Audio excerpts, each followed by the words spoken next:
नमस्कार दोस्तों, तो कैसे हैं आप। मैं संजय गुप्ता। दोस्तों इस वक्त बैठे हुए हैं एकेएस स्टूडियो में, और एकेएस स्टूडियो से आज आपको सुनाने वाले हैं अकबर और बीरबल की बहुत ही मजेदार कहानी। जी हाँ, यूं तो बीरबल की चतुराई से पूरे मंत्री खुश हुआ करते थे और अकबर खुद बहुत खुश रहते थे, क्योंकि बड़ी सी बड़ी चुनौतियों से बीरबल चुटकी से उनको आसानी से निकाल लिया करते थे। दोस्तों ऐसे ही एक बार की बात है, उस दौर में एक राजा दूसरे राज्य के राजाओं को पहेलियां भेजा करते थे सुलझाने के लिए। ऐसे ही एक बार की बात है, एक दूसरे विदेशों का राजा जो था अपने अकबर को एक राजदूत भेजता है, और उस राजदूत के साथ एक पहेली भरा पिंजड़ा भी भेजता है, और उस पिंजरे में एक नकली शेर छिपा हुआ होता है।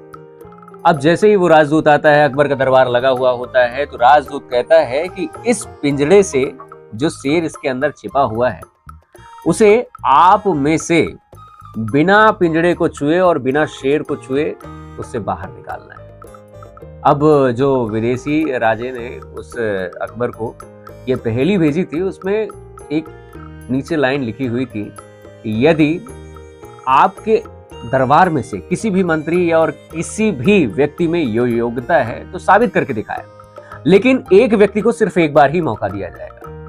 और उस दिन बुरी बात यह थी कि जो बीरबल थे, राज्य के किसी काम से वो बाहर गए हुए थे, वो वहां उपस्थित नहीं थे। तो अकबर ने अपने सभी मंत्रियों से कहा कि क्या आप में से कोई ये काम कर सकता है, इस पिंजड़े में जो शेर डला हुआ है उसे बिना छुए और बिना पिंजड़े को छुए उस शेर को बाहर निकालना है, कैसे निकाल सकते हो आप। अब जब ये चर्चा होने लगी पूरे दरबार में, तो कोई मंत्री आगे ही नहीं आ रहा था, क्योंकि ये यहाँ पे अब अकबर के राज्य का सवाल था, उसकी इज्जत का सवाल था। और मंत्री जितने भी थे सब आपस में बातचीत करते हुए बैठे हुए थे। तभी एक मंत्री उठता है और वो कहता है कि इस पिंजरे से मैं शेर को बाहर निकाल सकता हूँ। और जैसे ही वो शेर को बाहर निकालने के लिए जाता है तो एक लकड़ी से टच करता है और उसे हिलाता डुलाता है, लेकिन वो निकलता नहीं।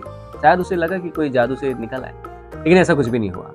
तभी एक मंत्री उठता है और वो कहता है कि अपने राज्य में एक बहुत बड़ा जादूगर है, हो सकता है कि वो बिना पिंजरे को टच किए, बिना शेर को टच किए वो शेर को पिंजरे से बाहर निकाल सकता है। अकबर ने आदेश दिया कि बिल्कुल उस जादूगर को इस दरबार में पेश किया जाए।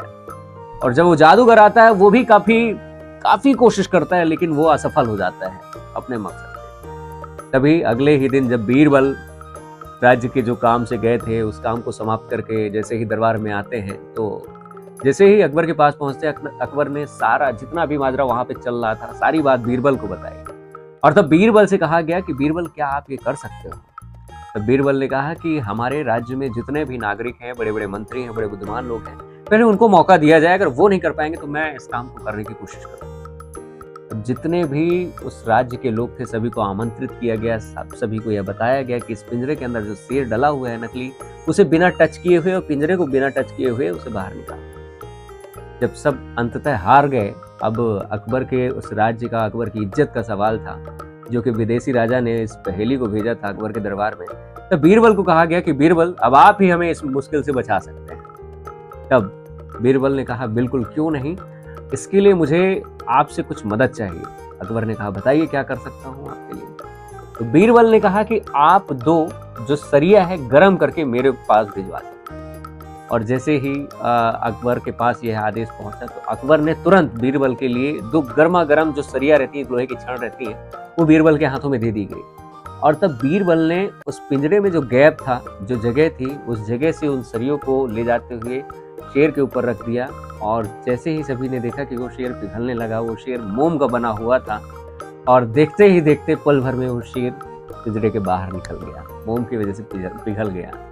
ये देखते ही जितने भी मंत्रीगण थे, अब बीरबल की जय जयकार होने लगी। नागरिक जो भी वहां इकट्ठे थे, जो कि बीरबल की इस चतुराई से हैरान होकर काफी जोरदार तालियां बीरबल के लिए बजने लगी। और यह देखकर एक बार फिर से अकबर मुस्कुराए और बीरबल को अपने गले लगा लिया। तो दोस्तों, जब बीरबल से पूछा गया कि आपने यह कैसे किया, तो बीरबल ने कहा कि जब आप सभी लोग इस पिंजरे से शेर के बारे में सोच रहे थे, तब मेरे दिमाग में ये ख्याल आया कि जो विदेशी राज ने ये पहेली भेजी है, उसने यह तो जरूर कहा है कि इस पिंजरे को बिना टच किए और शेर को बिना टच किए हुए बाहर निकालना है। तो मेरे दिमाग में यह बात आई कि क्यों ना यह शेर मोम का हो सकता है, और इसे बिना छुए हुए सिर्फ एक ही विधि है, जो कि गर्म सलाखें इसके ऊपर रख दी जाए तो निकल आएगा। पिंजरा भी टच नहीं हुआ और शेर को भी हमने टच नहीं किया। सरिये की वजह से, गर्म सरिये की वजह से फिर शेर बाहर निकल गया पिघल कर। तो दोस्तों ये कहानी आपको कैसे लगी? ये कहानी थी अकबर और बीरबल की, और बीरबल की चतुराई की वजह से अकबर का एक बार फिर से जो इज्जत थी वो बच गई, उसके राज्य की इज्जत बच गई। और उसके बाद जो विदेशी राजा था उसने फिर कभी अकबर के दरबार में ऐसी पहेली नहीं की। तो गाइज वीडियो पसंद आया हो तो इस वीडियो के लिए लाइक, कमेंट, शेयर और आप अपने विचार वीडियो के कमेंट में जरूर बताएं कि कहानी आपको कैसे लगी। मिलते हैं अगले वीडियो में, तब तक के लिए बहुत बहुत शुक्रिया। वैसे ही देखते रहिए आप AKS radio 90.4 FM Satna, RJ Sanjay Gupta.